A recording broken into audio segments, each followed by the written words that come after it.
ஆபி, ராகவ், முரளி எல்லாருமே சேர்ந்து டைனிங் டேபிளில் சாப்பிட்டுட்டு இருக்காங்க. சாப்பிட்டுக்கிட்டே இருக்கும்போது எல்லாருமே பார்க்குறாங்க. அப்போ பாட்டி சொல்கிறாங்க, அஞ்சலிக்கு வளகாப்பு பண்ணணும் அப்படின்னு சொல்கிறாங்க. அதை கேட்ட உடனே அபிக்கு அவ்வளோ சந்தோஷம். அக்கா வளகாப்பா, சூப்பர், டைம் போனதே தெரியலக்கா, வளகாப்பு வந்துடுச்சு அப்படின்னு சொல்லிட்டு அபி சொல்கிறாங்க. அஞ்சலி அப்படியே ஒரு மாதிரி டல்லாக இருக்காங்க. என்னக்கா ஒரு மாதிரி டல்லாக இருக்கீங்க நீங்கள் அப்படின்னு அபி கேட்குறாங்க. இல்லை அபி, அதெல்லாம் ஒன்றும் இல்லை, நான் நல்லா தான் இருக்கேன் அப்படின்னு சொல்கிறாங்க.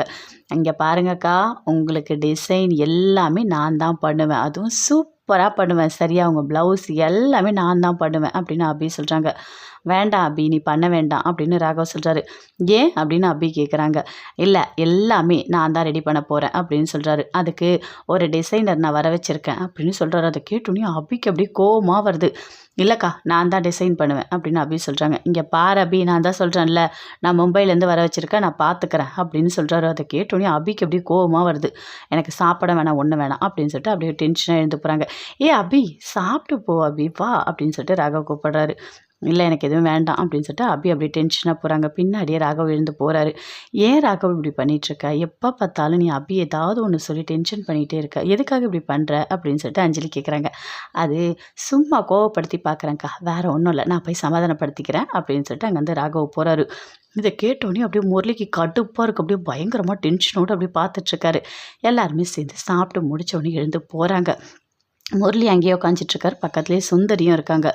என்ன வளகாப்பெல்லாம் சூப்பராக நடந்துடும் போல இருக்குது, எல்லாமே சந்தோஷமாக பேசிகிட்டு இருக்காங்க அப்படின்னு சுந்தரி சொல்கிறாங்க.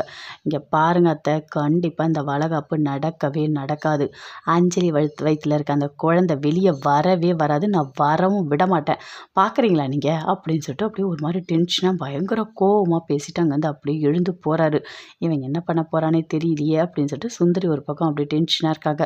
ராகவ் அப்படியே போகிறாரு. போனோடனே அப்படியே ஒளிஞ்சு நின்று பார்க்குறாரு. ரூம்குள்ளே போகலை, வெளியவே நின்றுட்டுருக்காரு. அபி உள்ளே இருக்காங்க. உள்ளே இருந்து அப்படியே ஒரு மாதிரி டென்ஷனாக தானாகவே பேசுகிறாங்க. என்ன இவர் ஏதோ டிசைனர் கூட்டிகிட்டு வரேன்னு சொல்கிறாரு, என்னது இது? எதுக்கு அவங்களாம் வந்து டிசைன் பண்ணணும்? நான் தான் இருக்கேன்ல, நான் தான் சூப்பராக பண்ணுவேன்ல, எதுக்காக இவர் இப்படிலாம் பண்ணிகிட்ருக்காரு? ஒன்றுமே புரியல. இவருக்கு இந்த ஆளுக்கு கொஞ்சம் கூட அறிவே கிடையாது, எதுக்காக தான் இப்படிலாம் பண்ணுறாரோ அப்படின்னு சொல்லிட்டு அப்படியே தானாகவே பேசிகிட்டு இருக்காங்க. ராகவ் அப்படியே ஒளிஞ்சு நின்று பார்க்குறாரு. பார்த்துட்டு, அபி என்ன பயங்கரமாக டென்ஷனாக இருக்கியா?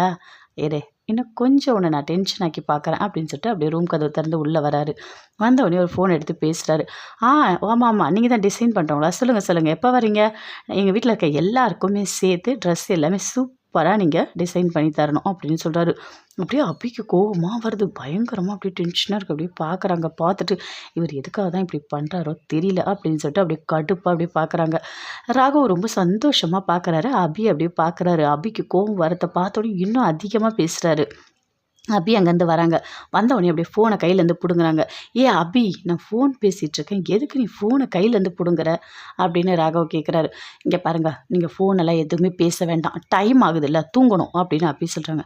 ஏ அபி, டைம் 9 மணி தான் ஆகுது, இப்போ போய் தூங்க சொல்கிற? நான் பேசிட்டு வரேன். இல்லை, லைட் ஆஃப் பண்ணிட்டு நான் தூங்கணும் அப்படின்னு அபி சொல்கிறாங்க. சரி, நீ லைட் ஆஃப் பண்ணிட்டு நீ தூங்கு, நான் வெளியே போய் பேசுகிறேன் அப்படின்னு சொல்லிட்டு அங்கேருந்து அப்படியே ராகவ் வெளியே போகிறாரு.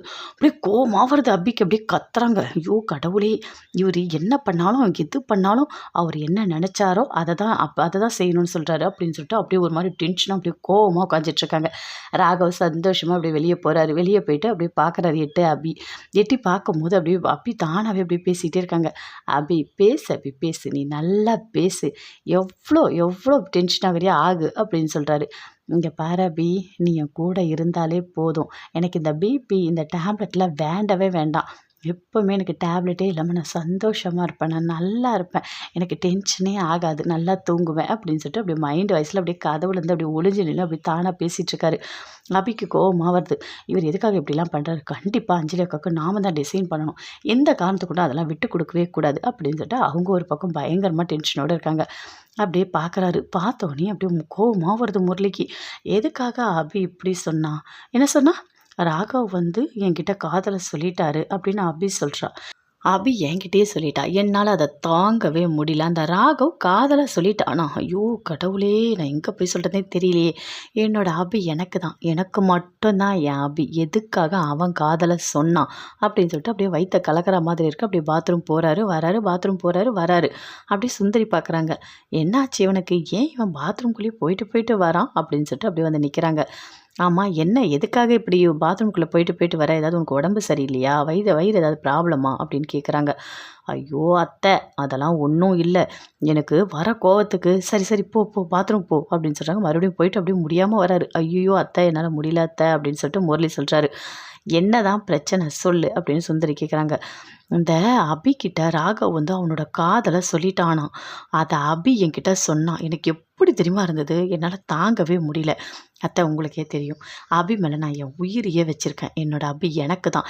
எதுக்காக அந்த ராகவ் காதலை சொல்கிறான் அப்படின்னு சொல்லிட்டு அப்படியே ஒரு மாதிரி டென்ஷனாக இருக்கார். சரி அதுக்கும் நீ பாத்ரூம் போகிறதுக்கும் என்ன சம்மந்தம் அப்படின்னு சுந்தரி கேட்குறாங்க. எனக்கு அதை நினச்சி நினச்சி அப்படியே வயிற்ற கலக்குது அத்தை. என்னால் தாங்க முடியல அப்படின்னு சொல்கிறாரு. இருங்க இருங்க நான் போயிட்டு வரேன் அப்படின்னு சொல்லிட்டு பாத்ரூம் போயிட்டு வராரு. சுந்தரி சோஃபாவில் அப்படியே உட்காந்துட்டு இருக்காங்க. என்ன அத்தை நான் சொன்னதை கேட்ட உடனே உங்களுக்கு அப்படியே நெஞ்சு வலி வருதா அப்படின்னு சொல்கிறாரு. ஆமாம் ஆமாம் என்ன இதெல்லாம் நடந்திருக்கு அப்படின்னு சுந்தரி சொல்கிறாங்க. இங்கே பாருங்க அத்தை என்னால் இதெல்லாம் தாங்கவே முடியல. எனக்கு ரொம்ப கோவம் வருது அப்படின்னு சொல்கிறாரு. இங்கே பாரு முரளி, எல்லாத்துக்குமே நீ கோவப்பட்டனா ஒரு வேலை கூட ஆகாது. புரியுதா? கொஞ்சம் பொறுமையா இரு. எல்லாமே பிளான் பண்ணு. கரெக்ட்டா பண்ணு அப்படின்னு சொல்றாங்க.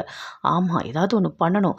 அந்த அஞ்சலிக்கு வளகாப்பு கரெக்ட்டா நடக்கவே கூடாது. அது மட்டும் இல்ல, அந்த குழந்தை இந்த உலகத்த பார்க்கவே கூடாது அப்படின்னு முரளி சொல்றாரு. இப்ப சொன்னியே இது கரெக்ட்டு. அதுக்கு என்ன பண்ணணுமோ அத பத்தி மட்டும் யோசி. இந்த அபி ராகவ நெனச்சு நெனச்சு நீ பயங்கரமா டென்ஷன் ஆயிட்டு இருக்க. டென்ஷன் ஆகாத. டென்ஷன் ஆனா ஒரு வேலை கூட செய்ய முடியாது. புரியுதா? அப்படின்னு சொல்லிட்டு சுந்தரி சொல்றாங்க. "ஷோ அத்தை" அப்படின்னு சொல்லிட்டு அப்படியே கடுப்பா இருக்காரு. சரி நான் போயிட்டு வரேன் அப்படின்னு சொல்லிட்டு சுந்தரி அங்கேருந்து அப்படியே போறாங்க. எல்லாருமே சேர்ந்து ஹால்ல இருக்காங்க. பாட்டி, அஞ்சலி, முரளி எல்லாருமே இருக்காங்க. அபி, ராகவ் எல்லாருமே பேசிட்டு இருக்காங்க. அப்ப பாட்டி சொல்றாங்க, "இங்க பாருங்க கோயிலுக்கு போயிட்டு எலும்பிச்சை பழத்துல விளக்கு போடணும்" அப்படின்னு சொல்றாங்க. "அப்படியா பாட்டி? நானும் வரேன்" அப்படின்னு அபி சொல்றாங்க. "நானும் வரேன்" அப்படின்னு அனு சொல்றாங்க. நாங்க எல்லாரும் வரோம்" அப்படின்னு ராகவ் எல்லாருமே சொல்றாங்க. அத கேட்டோனே அப்படியே முரளிக்கு கடுப்பா இருக்கு. அபி, ராகவ் நீங்க 2 பேரும் சேர்ந்து கோயிலுக்கு போயிடுவீங்களா? "ஆ நானும் கோயிலுக்கு வரேன்" அப்படின்னு சொல்றாரு முரளி. "என்ன மாப்ள சொல்றீங்க? நீங்களும் கோயிலுக்கு வரீங்களா?" அப்படின்னு பாட்டி கேட்குறாங்க. "ஆமா, ஆமா. எனக்கு கூட வேண்டுதல் இருக்கு" அப்படின்னு சொல்றாரு. "என்ன வேண்டுதல்?" அப்படின்னு பாட்டி கேட்குறாங்க. "அதுவா ஒண்ணும் இல்ல. அங்க பிரகாணம் பண்ணலான்னு இருக்கேன்" அப்படின்னு சொல்றாரு. "அங்க பிரதட்சணமா?" அப்படின்னு சொல்லிட்டு அபி கேட்குறாங்க. அப்படியே பார்க்குறாங்க. பார்த்துட்டு அபி பயங்கரமா சிரிக்கிறாங்க. அப்படியே ராகவும் சிரிக்கிறாரு. 2 பேருமே சேர்ந்து நிறுத்தாம அப்படி சிரிக்கிறாங்க. "என்ன வெளிய சொல்ல முடியாத அளவுக்கு பயங்கரமா சிரிச்சுட்ருக்கீங்க?" அப்படின்னு சொல்லிட்டு பாட்டி கேட்குறாங்க. அப்படியே அனு போயிட்டு ஆகாஷ் காதுல சொல்றாரு. அவரும் சிரிக்கிறாரு. அனு 4 பேருமே சேர்ந்து பயங்கரமா சிரிக்கிறாங்க. இவங்க எதுக்கு தான் சிரிக்கிறாங்கன்னே தெரியலையே அப்படின்னு சொல்லிட்டு முரளி அப்படியே அப்படியே பேந்து பேந்து அப்படியே முழிச்சிட்ருக்காரு. பக்கத்துலேயே சுந்தரியும் இருக்காங்க. அவங்க சிரிக்கிட்டாங்க. விடுங்க சிரிச்சுட்டு போட்டோம் அப்படின்னு சொல்லிட்டு பாட்டி சொல்றாங்க. அப்போ அபி சொல்றாங்க, "அவரு இதுக்கு முன்னாடி நம்ம கோயில்ல வந்து நல்ல சாட்டையால அடி வாங்கினார்ல, அத நெனச்சு சிரிக்கிறோம்" அப்படின்னு சொல்லிட்டு பயங்கரமா 2 பேரும் சேர்ந்து சிரிச்சுட்டு இருக்காங்க. எல்லாருமே சேர்ந்து அங்கேருந்து அப்படியே போறாங்க. போன உடனே, "ஆமா அத்தை, எதுக்காக இப்படி சிரிக்கிறாங்க எல்லாரும்? எனக்கு ஒண்ணுமே புரியலையே" அப்படின்னு முரளி கேட்குறாரு. "இன்னுமா உனக்கு புரியல? இதுக்கு முன்னாடி நீ கோயிலுக்கு போனல்ல, அப்ப அபிக்கு சாமி வந்து சாட்டை எடுத்து உன்ன போட்டு அடி அடின்னு அடிச்சா ஞாபகம் இருக்கா?" "ஆமா அத்தை." அத நெனச்சு தான் அவங்க சிரிக்கிறாங்க. "நீ தான் வேண்டுதல் பண்ணணும்னு சொல்லியிருக்கல்ல, நீ வா. உனக்கு எல்லாமே பண்ணலான்னு" சொல்லிட்டு அவங்க மனசுக்குள்ள நெனச்சு பயங்கரமா சிரிச்சுட்டு இருக்காங்க அப்படின்னு சொல்றாங்க. "ஓ! இதெல்லாம் வேற பண்றாங்களா? இருக்கு அத்தை இருக்கு. அவங்கள நான் விடவே மாட்டேன். 2 பேரும் சேர்ந்து சந்தோஷமாலாம் கோயிலுக்கு போகக்கூடாது. கண்டிப்பா அவங்க கூட நான் போவேன்" அப்படின்னு முரளி சொல்றாரு. "சரி போ. ஆனா பார்த்துக்கோ. ஜாக்கிரதையா இரு" அப்படின்னு சொல்லிட்டு சுந்தரி சொல்றாங்க. "நான் பார்த்துக்கிறேன் அத்தை" அப்படின்னு சொல்லிட்டு முரளி சொல்றாரு. அங்கேருந்து அப்படியே போறாங்க. போனோனே அபி உள்ள போறாங்க. போனோனே அப்படியே ஒரு மாரி கோவமா வருது. எப்படியாவது அந்த டிசைன் நம்ம பண்ணிடணும். விடக்கூடாது அப்படின்னு சொல்லிட்டு அப்படியே யோசிச்சுட்டே இருக்காங்க. அப்ப ராகவ் மனசுலயே நினைக்கிறாரு, "இங்க பாரு அபி, எல்லா டிசைனும் நீ தான் பண்ண போற. எல்லாமே சூப்பரா நீ பண்ணுவேன்னு எனக்கு தெரியும். சும்மா உன்னை வெறுப்பேத்துறதுக்காக நான் சொல்லிட்டுருக்கேன். ஃபைனலா நீ தான் டிசைன் பண்ண போற" அப்படின்னு ராகவ் மனசுக்குள்ளேயே நினச்சிட்டு அப்படி சிரிச்சுட்டே அங்கேருந்து அப்படியே போறாரு. அனு ஊசி தேடிட்டே இருக்காங்க. இங்க ரூம்ல இல்ல. சரி போயிட்டு அபி ரூம்ல இருக்கான்னு பார்க்கலாம் அப்படின்னு சொல்லிட்டு அபி ரூம்ல போயிட்டு அந்த ஊசிய தேடிட்டே இருக்காங்க. எல்லா இடத்துலயும் தேடிட்டே இருக்காங்க. அங்கேருந்து ஆகாஷ் வராரு. வந்த உடனே கேட்குறாரு, "அனு நீங்க அபி ரூம்ல என்ன பண்ணிட்டு இருக்கீங்க?" அப்படின்னு சொல்லிட்டு. "அதுவா ஒன்றும் இல்ல. ஊசி வேணும். என்னோட ரூம்ல இல்ல. அதான் நான் அபி ரூம்ல தேடிட்டு இருக்கேன்" அப்படின்னு சொல்றாங்க. "ஓ அப்படியா? சரி நீங்க உட்காருங்க. நான் தேடித் தரேன்" அப்படின்னு சொல்லிட்டு ஆகாஷ் எல்லா இடத்துலையுமே ஓப்பன் பண்ணி தேடுறாரு. அந்த ட்ரா எல்லாத்தையுமே இழுத்து இழுத்து பார்க்குறாரு. பார்க்கும்போது அது உள்ள ஒண்ணு இருக்கு. அப்படியே எடுக்குறாரு. அனு கிட்ட வந்து பார்க்குறாங்க. "என்னது இது?" அப்படின்னு சொல்லிட்டு. "இது வாய்ஸ் ரெக்கார்ட் பண்றது" அப்படின்னு சொல்றாரு. அத கேட்டோனே அப்படியே அனு எல்லாருமே அப்படியே ஷாக் ஆகுறாங்க. அப்படியே பார்க்குறாங்க. "இது யார் கொண்டு வந்து அபி ரூம்ல வச்சிருப்பா?" அப்படின்னு சொல்லிட்டு. அதான் ஒன்றுமே எனக்கும் புரியல. கண்டிப்பாக அபி, ராகவ் 2 பேரும் வைக்கிறதுக்கு சான்ஸே இல்ல. இது யாரோ வச்சிருக்க மாதிரி தான் இருக்கு. இவங்க 2 பேர் பேசுறத இங்கேருந்தே அவங்க அங்க கேட்டுப்பாங்க ஃபோன்ல அப்படின்னு சொல்றாரு. ஐய்யய்யோ! இந்த மாதிரிலாம் கூட செட் பண்ண முடியுமா என்ன? அப்படின்னு அனு சொல்றாங்க. ஆமா அனு, அதுதான் இது அப்படின்னு சொல்றாரு. சரி, நம்ம ஃபர்ஸ்ட்டு அபி வந்த உடனே இத நம்ம காட்டணும். யார் இதில வச்சிருக்கா? இந்த ரூம்ல யார் இத பண்ணா? அப்படின்னு சொல்லிட்டு கண்டிப்பா இத கண்டுபிடிக்கணும் அப்படின்னு அனு சொல்றாங்க. ஆமா அனு, நீங்க சொல்றதும் கரெக்ட்டு தான். எனக்கு தெரிஞ்சு நமக்கு இருக்க ஒரே ஒரு எதிரி அந்த முரளி தான். அவன் தான் ஏதோ பிளான் பண்ணியிருக்கான். வேணும்னு சொல்லிட்டு அபி, ராகவ் 2 பேரும் பேசுறத கேட்கணும்னு சொல்லிட்டு இந்த வாய்ஸ் ரெக்கார்டர இங்க வச்சிருக்கான் அப்படின்னு சொல்லிட்டு ஆகாஷ் சொல்றாரு. அத கேட்டோனே அனு ரொம்ப ஒரு மாரி டென்ஷன் ஆகுறாங்க. அவனால எப்படி இவ்ளோ கீழ்த்தரமா இறங்க முடியுது? எனக்கு ஒண்ணுமே புரியல.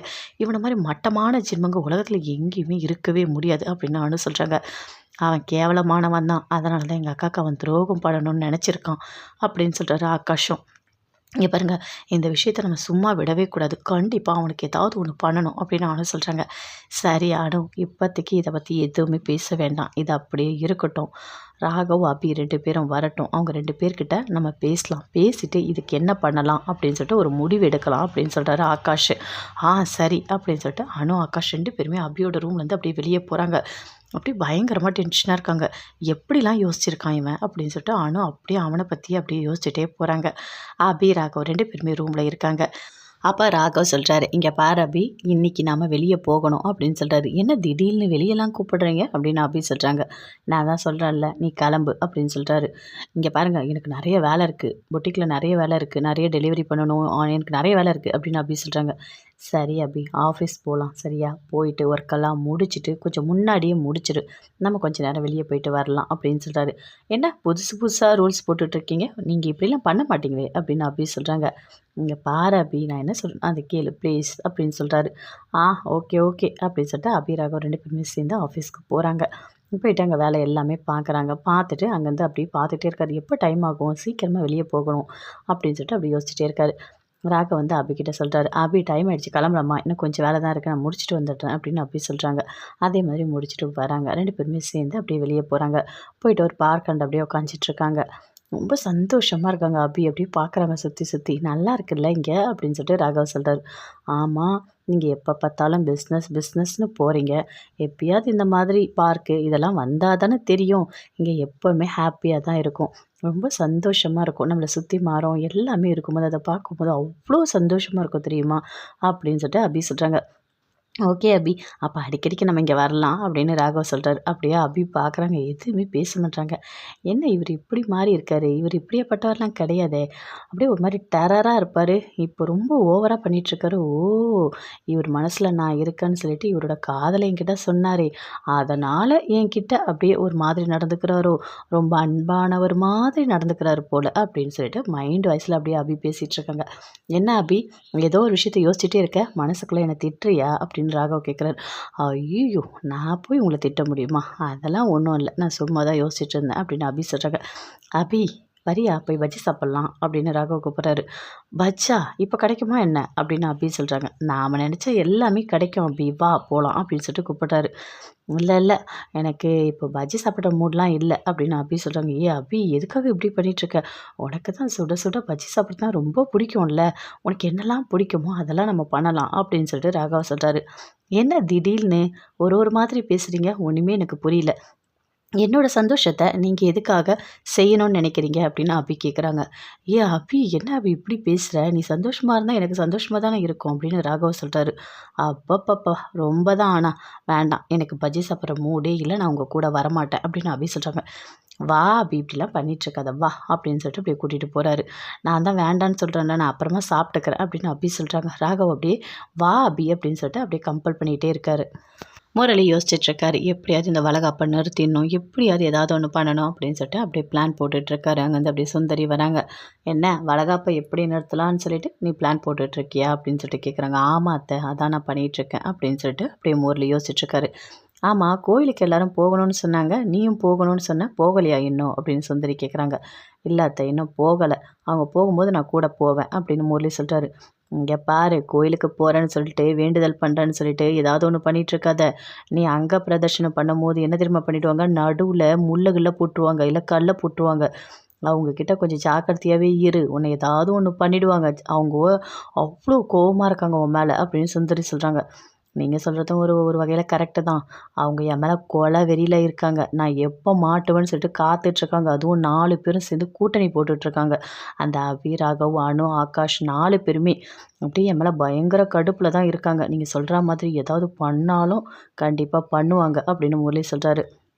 சரி, நான் தான் முன்னாடியே சொல்லிட்டேன்ல. நீ எதுக்கு கோயிலுக்கெல்லாம் போறேன்னு சொல்லிட்டு ஒத்துக்கிட்ட? எங்கேயாவது அமைதியா இருக்கலாம்ல அப்படின்னு சுந்தரி சொல்றாங்க.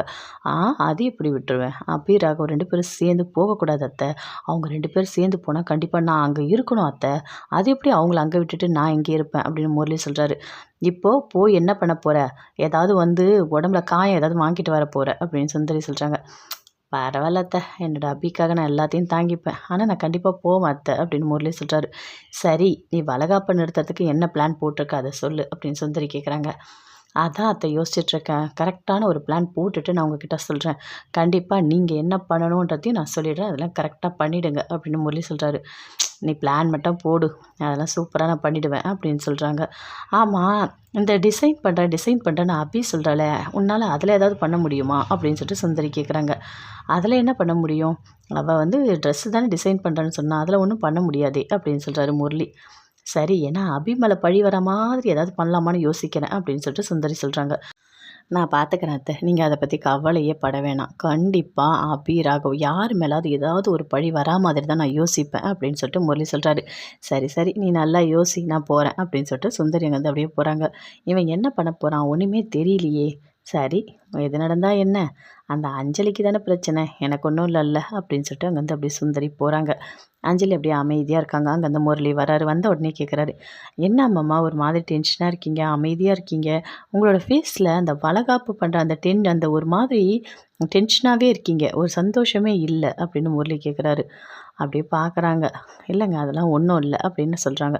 என்னம்மா உங்களோட நகை எல்லாத்தையும் கொண்டு போய் நான் லாஸ் பண்ணிட்டேன். அதனால் அதையே நினச்சிட்டு இருக்கீங்களா அப்படின்னு சொல்லிட்டு முரளி கேட்குறாரு. இல்லைங்க நகை இன்னைக்கு போனால் நாளைக்கு வாங்கிக்கலாம். அதெல்லாம் ஒன்றும் பிரச்சனை இல்லை அப்படின்னு சொல்கிறாங்க. என்கிட்ட நீங்கள் ஒரு வார்த்தை கேட்டிருக்கலாம். அது எனக்கு இப்போ வரைக்கும் மனசு கஷ்டமாக தான் இருக்குது அப்படின்னு சொல்கிறாங்க. ஆமாம்மா புரிஞ்சுக்கோங்க. தயவு செய்து புரிஞ்சுக்கோங்க. நான் ஏதோ தெரியாமல் பண்ணிட்டேன். என்னை மன்னிச்சிடுங்க. நீங்கள் அதையே மனசில் வச்சுட்டு ஒரு மாதிரி ஒரு மாதிரி டல்லாக இருக்காதீங்க. எல்லாருமே கேட்குறாங்கல்ல உங்கள. ஏன் இந்த மாதிரி இருக்கீங்கன்னு சொல்லிட்டு எனக்கு ரொம்ப கஷ்டமாக இருக்கு அம்மம்மா. நான் பண்ணது தப்பு தான் அப்படின்னு முரளி சொல்கிறாரு. சரி பரவாயில்ல விடுங்க. அதெல்லாம் ஒன்றும் இல்லை அப்படின்னு சொல்லிட்டு அஞ்சலி சொல்கிறாங்க. இங்கே பாருங்க, உங்களோட வளகாப்ப சூப்பரா பண்ணிடலாம் அப்படின்னு முரளி சொல்றாரு. அப்படியே பார்க்குறாங்க. நீங்க என்ன சொல்றதுன்னே தெரியல. உங்களுக்கு என்னலாம் பிடிக்கும்னு சொல்லுங்க. அது எல்லாமே நான் பண்றேன் அப்படின்னு சொல்லிட்டு முரளி சொல்றாரு. இல்லைங்க, எனக்கு அதெல்லாம் ஒரு ஆசையும் இல்ல. நம்ம குழந்தை நல்லபடியா பொறக்கணும். நம்ம 3 பேரும் சேர்ந்து சந்தோஷமா வாழணும். அதுவும் கௌரவமா வாழணும். இவ்வளோதான் என்னோட ஆசை அப்படின்னு சொல்றாங்க அஞ்சலி. ஆமாம்மா கண்டிப்பா நடக்கும். நீங்க சொன்ன எல்லாமே நடக்கும். நான் நடத்தி காட்டுவேன் அப்படின்னு முரளி சொல்றாரு. சரிங்க அப்படின்னு சொல்லிட்டு அஞ்சலி வந்து அப்படியே எழுந்து போறாங்க. இந்த அஞ்சலிக்கு நம்ம மேல என்ன கோவம்னா, இந்த நகையெல்லாம் வித்தது. இது அத பத்தி தான் அதிகமா நினைச்சிட்டு இருக்கான்னு நெனைக்கிறேன் அப்படின்னு சொல்லிட்டு முரளி யோசிக்கிறாரு. சரி என்ன பண்ண முடியும்? நடந்தது நடந்துடுச்சு. இனிமே நம்மளால ஒண்ணுமே பண்ண முடியாது அப்படின்னு சொல்லிட்டு அவரும் ஒரு பக்கம் எழுந்து அப்படியே போறாரு. அபி, ராகவ் 2 பேருமே சேர்ந்து வீட்டுக்கு வராங்க. வந்த உடனே ஆகாஷ் சொல்றாரு, "இங்க பாரு ராகவ், உன்கிட்ட நான் பேசணும்" அப்படின்னு சொல்றாரு. அப்படியே கூட்டிட்டு போறாரு. அபி, ராகவ், அனு, ஆகாஷ் 4 பேருமே சேர்ந்து பேசுறாங்க. "இங்க பாரு அபி, உன்னோட ரூம்ல அந்த வாய்ஸ் ரெக்கார்டர் இருக்குல்ல, அத வச்சிருக்கான் அவன்" அப்படின்னு சொல்றாரு. "என்னது இது வாய்ஸ் ரெக்கார்டா? என்னது அது?" அப்படின்னு அபி கேட்குறாங்க. அந்த முரளி இருக்கான்ல, நீங்க 2 பேரும் பேசுறத அவன் வாய்ஸ் ரெக்கார்ட் பண்ணி அவன் எல்லாமே ஃபோன்ல கேட்டுட்டு இருக்கான் அப்படின்னு சொல்றாரு ஆகாஷ். அத கேட்டோனே அப்படியே ராகவ், அபி 2 பேருமே அப்படியே டென்ஷன் ஆகுறாங்க. ஓ! இதெல்லாம் வேற பண்ணியிருக்கானா? அப்படின்னு சொல்லிட்டு அபிக்கு அப்படியே கோவமா வருது. நான் இப்பவே போயிட்டு அவன அப்படி இப்படி ஏதாவது அடிச்சுட்டு வரட்டா? அப்படின்னு சொல்றாங்க. இங்க பாரு அபி, எப்ப பார்த்தாலும் நீ வந்து ரொம்ப ஒரு மாரி டென்ஷன் ஆயிட்டே இருக்க. எந்த ஒரு விஷயத்தையும் ஃபர்ஸ்ட்டு நம்ம தெரிஞ்சுக்கணும். அதுக்கப்புறம் தான் நாம அவங்கள வந்து எதுவா இருந்தாலும் பண்ணணும் அப்படின்னு ராகவ் சொல்றாரு. இல்ல என்னால தாங்கவே முடியல. பாருங்களேன், நாம 2 பேர் பேசிட்டு இருந்த எல்லாமே அவன் வந்து கேட்டுட்டு இருந்திருக்கான். அதனால தான் அடிக்கடிக்கு அவன் கேட்பான். "என்ன அபி சந்தோஷமா இருக்கீங்களா? என்ன கோவமா இருக்கீங்களா?" அப்படின்னு சொல்லிட்டு எல்லாமே கேட்பான். அப்பலாம் எனக்கு புரியவே இல்ல. அப்போ நாம சண்டை போடுறது எல்லாத்தையும் அவன் தெரிஞ்சுக்கிட்டு தான் அடிக்கடி என்கிட்ட கேட்டுட்டு இருக்கான் அப்படின்னு சொல்லிட்டு அபி சொல்றாங்க. ஓ! இந்த அளவுக்கு அவன் மோசமானவனா? அவனுக்கு என்ன பண்றதுன்னே தெரியல. அவன் கோயிலுக்கு வருவான்ல அபி. இங்கே பாரு, அவன் வேண்டுதலை நிறைவேத்துறதுக்கு கோயிலுக்கு வரான். அவனை ஏதாவது உனக்கு என்ன தோணுதோ நீ பண்ணிக்கோ அப்படின்னு ராகவ சொல்கிறாரு. ஆமாம் அபி, கண்டிப்பாக அவனை விட்டுறவே கூடாது. அவனை ஏதாவது ஒன்று பண்ணணும் அபி அப்படின்னு சொல்லிட்டு அணுவும் சொல்கிறாங்க. ஆமாம், எனக்கு அவ்வளோ கோவம் வருது. எவ்வளோ தைரியம் அவனுக்கு. அதுவும் என்னோட ரூமில் எனக்கே தெரியாமல் நாங்கள் பேசுகிறத அவன் ஒட்டு கேட்டுட்டு இருக்கான் அப்படின்னு சொல்லிட்டு அபிக்கு அப்படியே கோவமாக வருது. ராகவ் எல்லாருமே சேர்ந்து அப்படியே டென்ஷன் ஆகுறாங்க. இங்கே பாருங்க, இந்த விஷயத்தை இப்படியே விட்டுருங்க. ஆனால் அவனுக்கு மட்டும் இருக்குது, அவனை விடவே கூடாது அப்படின்னு சொல்லிட்டு அனு, ஆகாஷ்,